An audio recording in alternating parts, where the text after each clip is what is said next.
Welcome back. We left off with Europe bearing the brunt of almost 200 years of religious crusade, not just against the Islamic world, but also itself. Today we explore some of those consequences. So let's rewind a little bit and work our way back from the 11th to the late 13th centuries. The diversification of monastic movements. We have the Cistercian order founded at the French monastery of Citeaux in 1098. The Cistercian monks followed Benedict's rule, but in the most austere way possible. They founded new monasteries in remote areas, far from worldly temptations. They shunned unnecessary decoration and elaborate liturgical rites. They practiced contemplation and private prayer and committed themselves to hard manual labor. Under the leadership of Bernard of Clairvaux, 1090 to 1153, the Cistercian order grew from 5 houses in 1115 to a whopping 343 by 1153. The Cistercian Abbey at Sulzhau in Poland, yes, I know I'm butchering that, founded in 1176, this abbey was part of the vast European network of new monastic houses connected to each other and to the original Cistercian abbey at Citeaux in France. Yes, I'm butchering that one too. But, like this one, most were founded in remote rural areas and would form the nuclei of new towns. The abbey church at Sulzhau, or Suleuf, I guess, maybe. Don't at me. Well, it was dedicated to the English saint Thomas Becket. Remember that guy? Talked about that guy. He had been canonized as a saint just 3 years before this abbey's formation. So, how does this Polish abbey's declaration and dedication to St. Thomas Becket exemplify the transnational interconnectivity of the Cistercian monastery system? New focus on the sacrament of the Mass. We have liturgical reenactment of the Last Supper. In the 12th century, it became the central act of worship in the Western Church. Bernard of Clairvaux was instrumental in making it so by developing and preaching transubstantiation, the transformation of the bread and wine on the altar into the body and blood of Christ.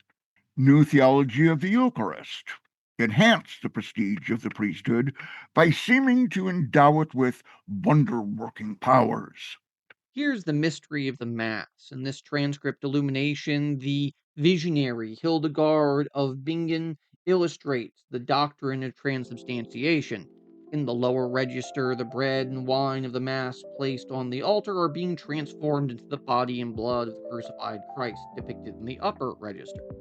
Paired scenes from Christ's life, his birth and death, his ministry and resurrection, emphasize the fact that earthly substances, i.e., bread and wine, participate in a divine cycle of regeneration. Note that Hildegard does not imagine the mediating figure as the priest, but as the female church, represented here as a crowned queen associated with the Virgin Mary. What might be the influence of Hildegard's artistic choices? With influential religious practice, the veneration of Jesus' mother Mary. Bernard of Clairvaux played an important role, traveling Europe to promote a theology that made Mary central to Christianity.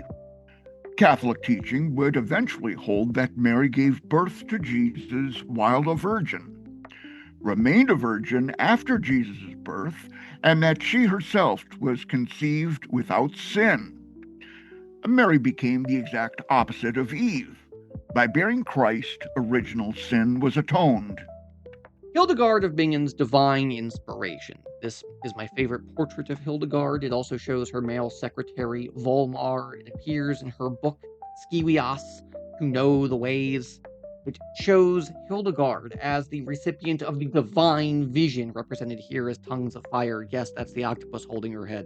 You've never had any artistic training either. Don't mock the artist. Let's see you do better.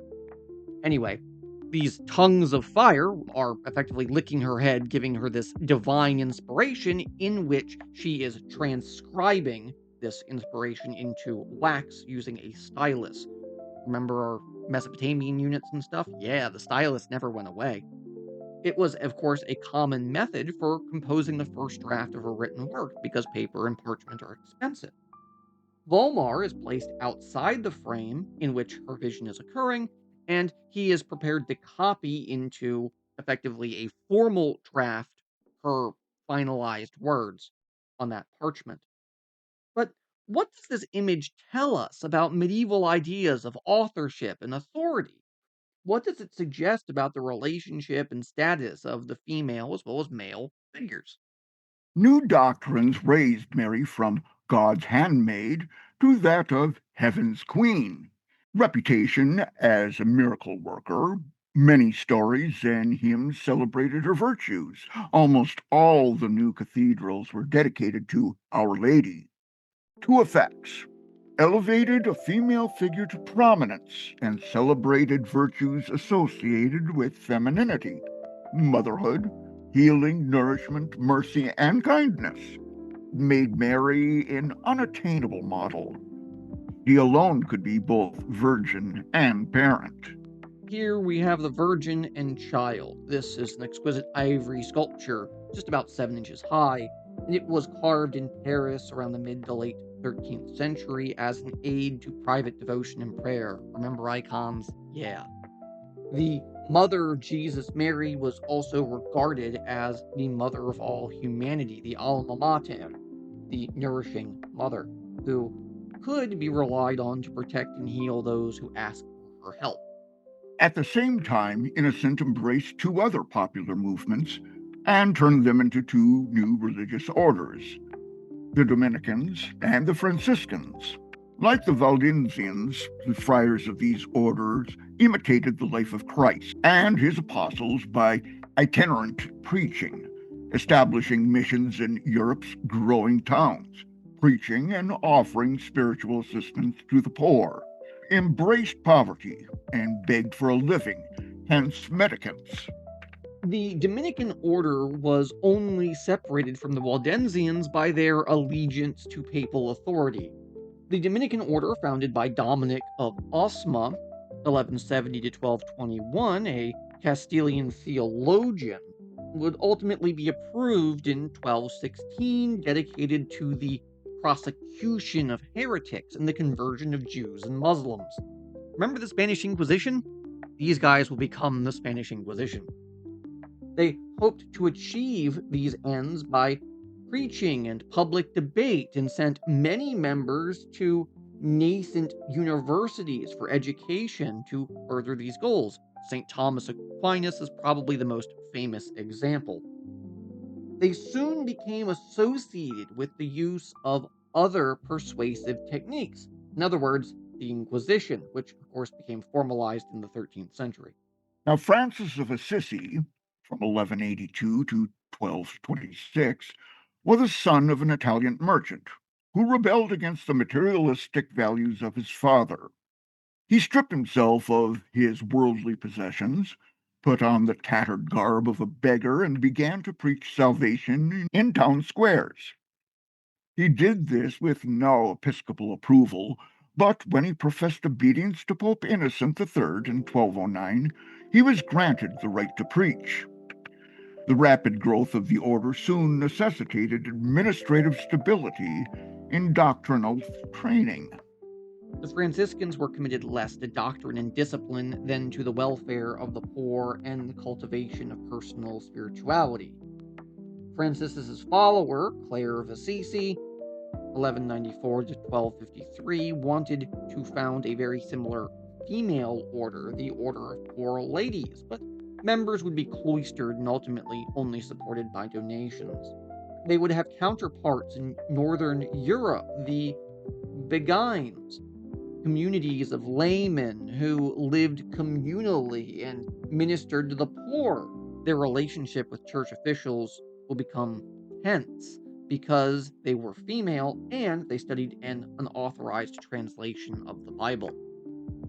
The position of Europe's Jews worsened throughout the 12th and 13th centuries as both secular and ecclesiastical authorities devised more systematic mechanisms for policing undesirables, canons of the Fourth Lateran Council that all Jews wear the Jewish badge, protections that Europe's rulers extended to their Jewish subjects were gradually withdrawn. The Church never endorsed the view that Jews posed a threat to Christians. They did very little to combat such attitudes.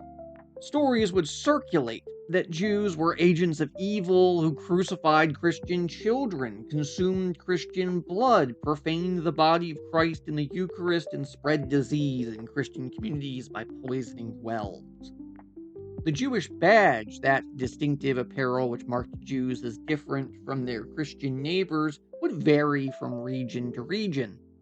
In some places, it was the pointed hat, like this one here, and like those worn by Old Testament Jews that are being shown here in this manuscript illumination from the 14th century. This is from a French vernacular Bible.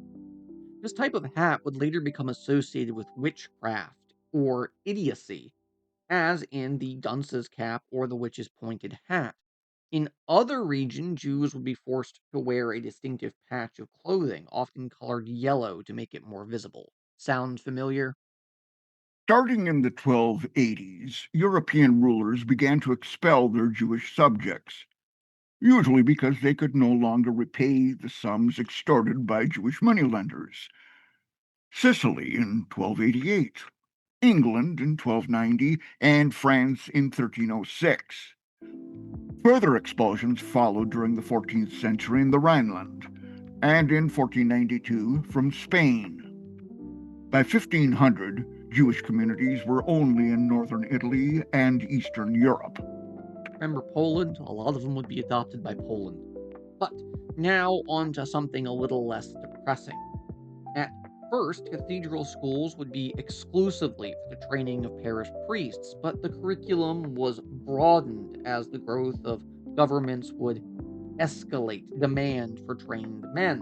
Most fundamental elements of the curriculum were known as the trivium, grammar, logic, and rhetoric, although grounding in Latin through the study of Cicero and Virgil, and the training in the formulation and expression of sound arguments is also a large part. Next, we have the quadrivium: arithmetic, geometry, astronomy, and music. The 7 liberal arts were prerequisites for the advanced study in theology, law, and medicine, the 3 true purposes of university in the medieval perspective. Charlemagne ordered that primary schools be established in every city and monastery of his realm, but not until the revival in the late 11th century did educational opportunities become wildly available. By 1179, Pope Alexander III decreed that all cathedrals should set aside income for at least one schoolteacher, whose task would be to accept all comers, rich or poor, without fee. Predicted this would increase the number of well-trained clerics and administrators for the church. This opens up educational slots for any of the artisan or merchant classes. Even some farmers, say in the winter months, could have access to a basic education. This increased literacy, which gives birth to the greater interest in ancient learning preserved by the Islamist copyists, and that we'll discuss later. But for now, understand that the birth of the educational system, the curriculum, and cathedral school created the humanities. The liberal arts, religion, law, and medicine were intended to liberate us from manual labor. By 1200, most boys who entered schools were not members of the clergy and never intended to be. Some were children of wealthy families, which regarded the Latin literacy as a badge of status and practical necessity. Others were future notaries, estate managers, and merchants who needed to be literate and numerate in order to succeed in their careers. Here we have 2 contemporary views of medieval education. The illuminated image on the left is the frontispiece of a basic Latin grammar book, copied at a monastery school in Austria.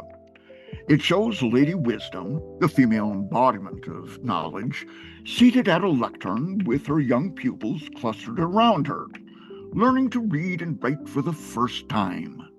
The image on the right shows young students at an Islamic maktab, or religious school, listening eagerly while the instructors engage in conversation and clutching their books and notes. Behind them, a boy pulls a fan. Now, despite their differences, how do both images use relative size to convey the hierarchical position or relationships of teachers and students? How and why do they both represent education as a collective and participatory process? Many alternative schools were eventually established to cater to vocational students and become independent of ecclesiastic control. In some, Latin ceased to be the language of instruction and was replaced solely by the vernacular. Schooling remained restricted to males, but many girls and women would become highly educated, especially those in convents or in princely courts. Lay women were more likely to be literate, at least compared to lay men, often patrons of poets and primary own and often the patrons of poets and the owners of books as well. Here we have the tomb of Eleanor of Aquitaine. Eleanor probably commissioned the tomb effigies, of course, representing herself and her husband Henry II, as well as her son Richard the Lionheart, both of whom died long before she did. She was eventually buried alongside them in the vault of the convent of Fontfroid in Anjou, where she spent the last years of her life. Notice that Eleanor's effigy shows her reading a book. How does this reinforce or challenge what we have learned about women's access to education? The earliest practitioner of the scholastic method is Anselm of Canterbury, from 1033 to 1109. The central premise: the human mind can combine knowledge gained through education and experience with divine revelation as long as one has faith in God. I believe in order to understand. He developed various rational proofs for the underlying truths of the Christian doctrine. Most famous was his proof for the existence of God. New critical methods for framing and resolving complex theological and philosophical problems would come about. Scholasticism, the origins of pedagogy of medieval schools, will be born at this time. We have the techniques, a highly systematic and respectful of authority based system. They rely on rigorous questioning and argumentation and place great emphasis on evidence derived from reason, at least a way of reconciling various forms of knowledge through logical debate. This is what's called a dialectic. The scholastic movement used a dialectical reasoning system predicated upon Aristotelianism and the 10 categories of Aristotle's organon. In brief, it sets a Q&A format really that most modern classes, of course, follow, as well as inference-based reasoning, and this call and response setup mirrors my own class. Some of your other classes maybe also will follow this pattern, as well as the core of English, French, Spanish, Italian, and Portuguese education systems all the way up through the 18th century. The philosopher who popularized the scholastic movement was Abelard. The sic et non. Abelard gathered a collection of contradictory statements from the Church Fathers, organized around 150 key theological problems. Abelard wanted to show that these authorities could be reconciled through the skillful use of the dialectic, but he proposed no resolutions. More inflammatory were Abelard's meditations on the Trinity, which were denounced and burned in 1121. When Abelard was appointed to the schoolmaster's chair at Notre Dame in Paris, it became a magnet for ambitious young men. Many were attracted by his unorthodox teaching style. After Abelard's death, his student Peter Lombard asked the same fundamental questions, but this time provided some resolution. His work, The Sentences, became the standard theological textbook of the medieval university, and all participants to the doctorate were required to comment on it. The emergence of the university, a unique public forum of advanced study, questioning of received ideas and creation of new knowledge, was the natural extension of Abelard's teachings. By 1200, this loose association of teachers at Paris formed themselves into a corporation and began to collaborate in the study of the liberal arts, theology, law, and medicine. At about the same time, the students of law in Bologna came together in a corporation whose specialty was law. Paris and Bologna provided the two models for all medieval universities. In Bologna, the students constituted the corporation. They hired the teachers, paid their salaries, fined or discharged them for poor instruction. This is the model for most of Southern Europe. Paris, though, would have guilds of teachers who governed themselves and established rules of conduct and fees for tuition. This is the model of Northern Europe. Here we have the spread of the university. This map shows the geographical distribution of Europe's major universities and their dates of foundation. Where were the first universities founded and why? Notice the number and location of universities founded in the 14th and 15th centuries. What pattern do you see in these later foundations, and what might explain this pattern? In the 13th century, Northern University also expanded to include separate, semi autonomous colleges, which became centers of instruction and residences. On admission, student was required to spend 4 years studying the basic liberal arts. If he passed his examinations, he received the preliminary degree of Bachelor of Arts. To ensure himself a place in professional life, he had to devote additional years to the pursuit of an advanced degree, the Master of Arts or the Doctor of Laws, Medicine, or Theology. Most of the academic degrees granted in our modern universities derive from those awarded in the Middle Ages, accomplished by reading and commenting on standard texts such as Peter Lombard's Sentences for Theology, Gratian's Decretum for Law, or Aristotle's Physics, which is actually the physics of the body, i.e., medicine. But I digress. By the end of the Middle Ages, it would take about 8 years to receive an MA and 13 to receive a doctoral degree. Both of these would open doors to a variety of careers and don't differ that much from about the time it takes to do so today.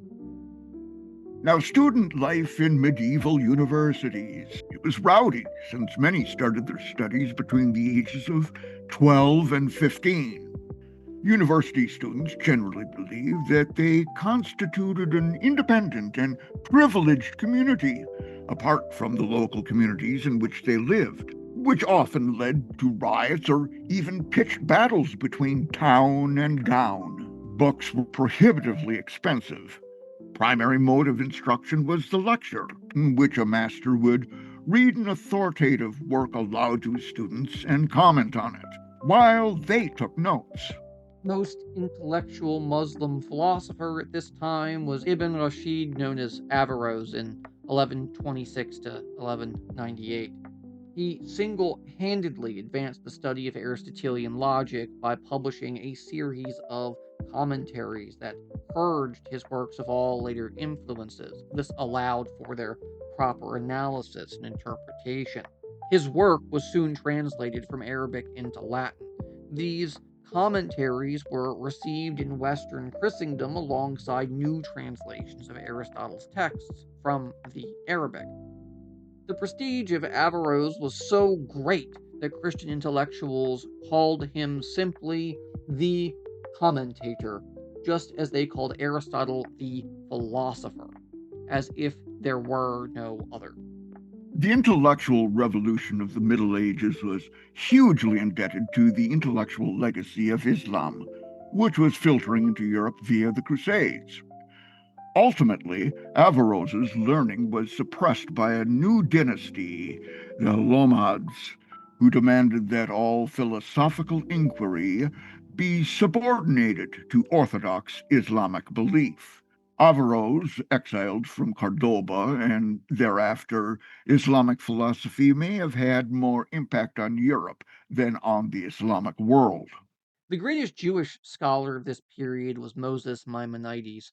1137 to 1204, he was also driven into exile by the Almohads. He traveled first to Egypt, where he became a famous teacher, journalist, and physician. Like Averroes, he exercised great influence on Christian theologians through his systematic exposition of Jewish law in his Mishneh Torah, the second Moses. On the left here, we have the influence of Averroes. This portrait of the Muslim polymath Averroes is featured in this 14th century fresco celebrating the achievements of the Christian theologian Thomas Aquinas. What does his inclusion in this context indicate about the relationship between Islamic and Christian intellectual tradition at this time? Many aspects of rabbinic tradition, Greek philosophy, and Arabic learning were not compatible with the Christian faith.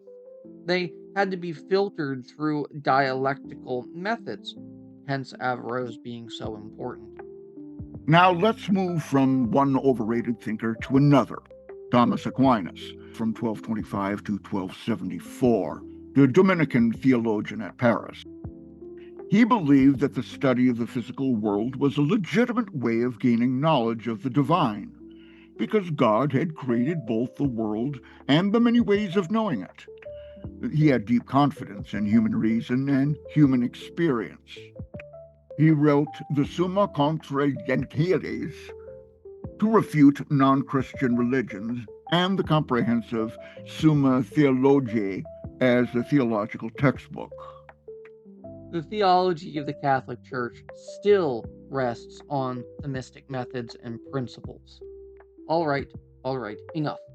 Let's get back to the big picture here. We're getting lost in the weeds. New elites had emerged in the burgeoning cities of Europe. Wealthiest members of society were now the merchants and bankers. Aristocrats either had to best them through trade or join them through strategic intermarriage. The aristocracy still fought. So did upwardly mobile knights, urban crossbowmen, longbowmen, and city militias, and peasant levies. In the 11th century, European society could be described as being divided amongst those who worked, those who prayed, and those who fought. This is no longer true by 1200. Nobles were responsible for land management, serf management, military armament, and were given political investment and spiritual privilege under the law in return. By 1200, what it meant to be noble changed. Work was expressly verboten, forbidden. Hunting, private parks, fashion, tournaments, feasts, and other forms of entertainment, as well as ecclesiastic sponsorship, became central to what it meant to be a noble. But why? Because meanwhile, while such lines would exist between town and countryside would be easily crossed, the pupils of the new schools made up a growing professional class that further defied any kind of neat serf lord noble peasant categorization. Careers in the church or royal bureaucracies were particularly open to self made, educated men, and medieval courts and cities also provided opportunities for advancement in their own right. The ennoblement of chivalry and the emergence of medieval court culture were connected to the growing wealth of Europe. In 1100, a knight needed only a woolen tunic and a leather corselet, a couple of horses, a groom, and a sword. 100 years later, he needed full body armor made of iron, a visored helmet, a broadsword, a lance, a shield, and several war horses to carry all this gear. By 1250, he had to keep up appearances at tournaments, which meant maintaining a string of horses, sumptuous silk clothing for himself, and comparisons for his steeds. and a retinue of liveried squires and servants. And we have those like William Marshall who could get rich at claiming horses at these tournaments, but I digress. As the cost of a warrior's equipment rose, the number of men who could afford it would, of course, dramatically decline, making the knightly display something that became increasingly prized. Knights who did not inherit or gain sufficient property to support themselves had to seek wealthy brides or the protection of a lord who could afford to equip them. An old movement is going to gain a new face: chivalry. As part of a larger effort to control the violent competition for land and wealth, rulers promoted a new set of values that would redefine chivalry: bravery, loyalty, generosity, and civility. These appealed to knights because it distinguished them from all the other new men. It appealed to the nobility, whose status in this socially mobile world no longer depended on descent from highborn ancestors. Remember what I said a minute ago about nobility and expected behaviors to distinguish themselves from the common man? Well, that is what applied to the lesser nobility, the knights, as well. Chivalry, from the French chevalier, originally centered on horsemanship and Charlemagne's cavalry, but the term evolved. It became a courtly practice and method of control for a warrior elite. This concept really takes off with Geoffrey of Monmouth's Historia Regum Britanniae in the 1130s, popularizing King Arthur and his noble court. I digress. While no list of chivalric virtues existed in a historical sense, the idea of chivalry stuck and became a nebulous concept adapted by the court to suit its own goals. It would be heavily romanticized in the late medieval period. Suffice to say, knights were no longer warriors and petty nobles. They were a class unto themselves. Here we have making a knightly appearance. The costs of maintaining this chivalric lifestyle would mount steeply in the 12th and 13th centuries, not only because the knight needed the most up to date equipment, but also because he was expected to cut a gallant figure in tournaments and dazzle female spectators. You could be laughed off the street for wearing the wrong sabatons at one point. In other words, foot protection. This image is one of many sumptuous full-page illustrations in the Manx Codex, made in Zurich in the early 14th century, and it preserves compositions of earlier courtly poets. Now, rich people were not only spending their money on killing each other, the Crusades brought a new appreciation for gardens and wildlife. In previous centuries, warriors had hunted to supplement their diets. As more land was placed under cultivation and or devoted to raising sheep and cattle, hunting became a symbol of noble status. It required a good horse, a pack of trained dogs and servants, and an array of weapons. It required elites to enclose certain areas of protected land, to stock them with game. These protected spaces were governed by a law of the forest, which stipulated that only the lord who had controlled the forest could hunt there. Forest law forbade peasants from hunting game. Yes, this means your D&D adventurers too. It prescribed heavy penalties for poaching and prohibited foraging or cutting down trees. Provisions in England to dis a forest or deforest some lands and return them to common use would be issued. Crusades had an impact on hunting and, of course, the environment. Impressed by Eastern gardens and parks, many European aristocrats would turn their own forests into hunting parks and created habitats for new species and particularly birds as well as other animals. Herons would feed this new aristocratic mania for hunting with birds of prey. These large birds would be forced to fly from their nests, while trained hawks, falcons, peregrines would be loosed and, of course, would catch and kill them. Emperor Frederick II, having grown up in Sicily, drew on Arabic sources for his important treatise on falconry. He maintained a menagerie of exotic animals. For him and his peers, Demonstrating control over the environment became a new source of aristocratic identity. New species were brought to Europe as well. Fallow deer were introduced in England and France, where they were bred for hunting. Rabbits were introduced for meat and pelts and had a devastating effect on native plants. Herons were aggressively cultivated and bred. They required carp, which were imported from southeastern Europe and Anatolia. Here we have an image from On the Art of Hunting with Birds, which is a beautifully illustrated manuscript from Frederick II's famous treatise on falconry. It was commissioned by his son Manfred shortly after his father's death in 1250. It is now in the Vatican Library in Rome. But I want to point something out. This artist's representations of different birds were so exact that researchers in Finland in 2018 were able to identify one as a sulfur crested cockatoo, a bird that is native to Australia and New Guinea. So, once again, to those of you who think the medieval world was not interconnected with the rest of the world, here's a reminder it was.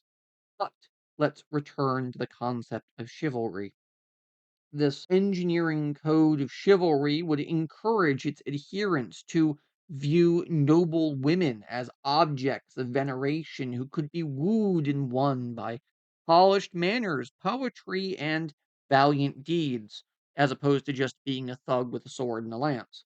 Romances were tales of love and adventure. They focused on the exploits of King Arthur and his knights, or some other heroic figure of the past, as an example, Alexander the Great.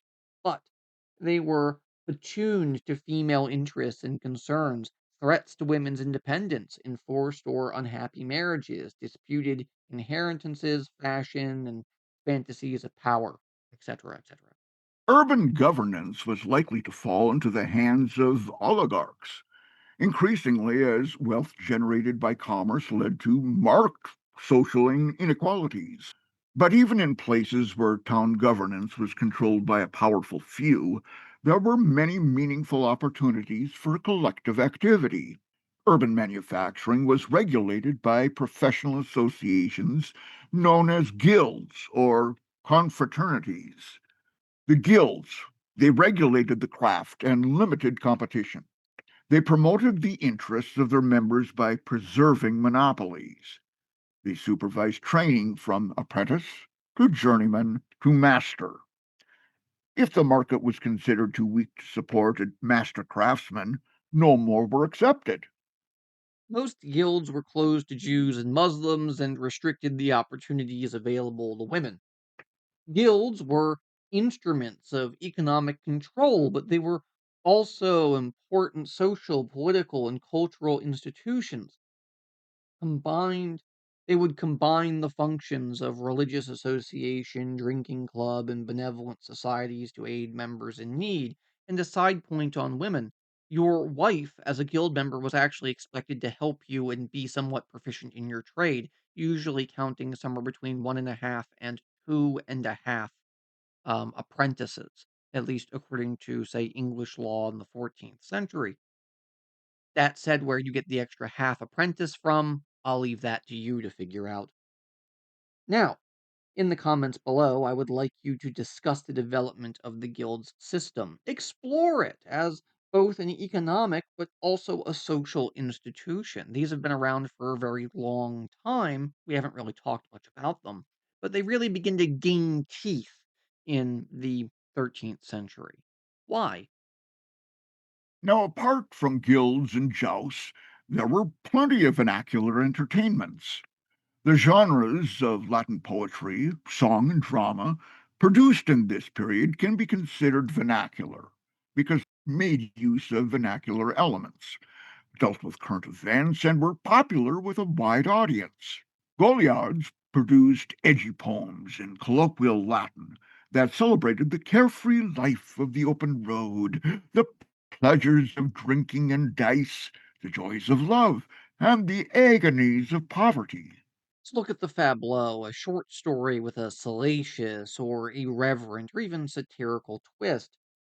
The church tells you to be modest, chaste, moderate, to give to the poor, but yet for the medieval lower classes in the urban world, Medieval cities are small, cramped, reeking with refuse, pigs set loose in the streets, crowded with poor. Medieval entertainment would either be religious or bawdy.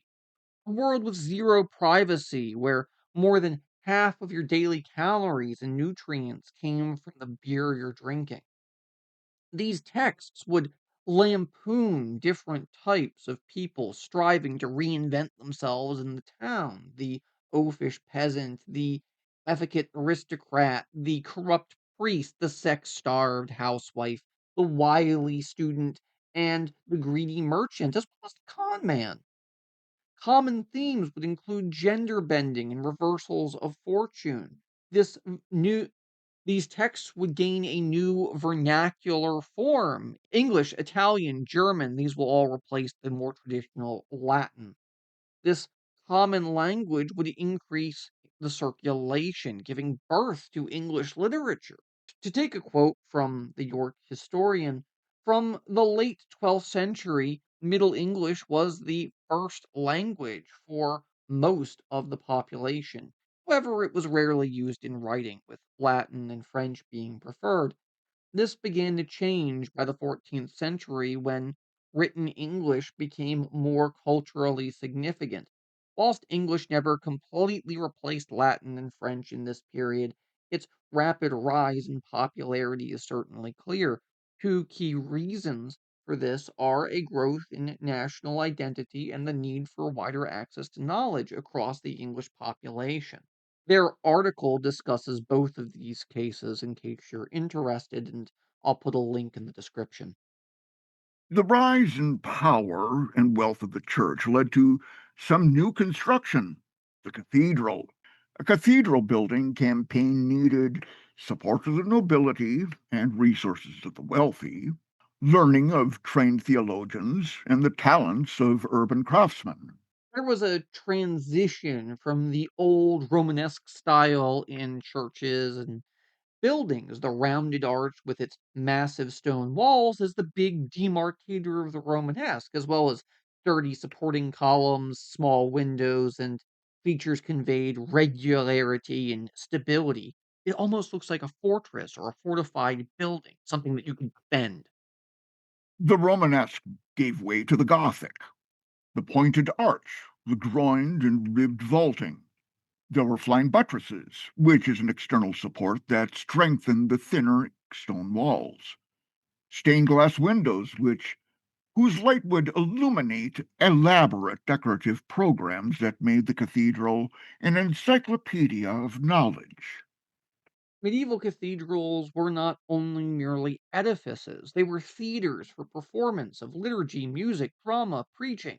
They were manifestations of urban pride, expressions of genius, symbols of a triumphant church. The size, splendor, and importance of cathedrals increased exponentially in the 12th and 13th centuries, the old Romanesque style giving way to the Gothic, mostly thanks to new patronage. Some of the distinctive features of the Romanesque and Gothic styles are shown here, both dedicated to the Virgin Mary, both built within a century of each other. Yet, on the left is the west front of the Church of Notre Dame al Grande in Poitiers, the ancestral domain of Eleanor of Aquitaine, constructed between 1135 and 1145, not bad for a decade. It featured rounded arches, strong stone walls, massive supporting pillars, and small windows. On the right is the Cathedral of Notre Dame in Reims in Champagne, built between 1220 and 1299. That's more like it, a 79-year construction period. Here, the solid horizontal registers are replaced with vertical lines. The gabled portals, pointed arches, bristling pinnacles all accentuate the height of this structure, while the multitude of stained glass windows, chiefly the enormous rose window, flood the entire interior with light. But that brings an end to us today. If you've made it this far, please leave me a comment. I'm curious to see how many of you make it to the end. All right, y'all. This has been a mammoth video. Thanks for sticking with it, and take it easy.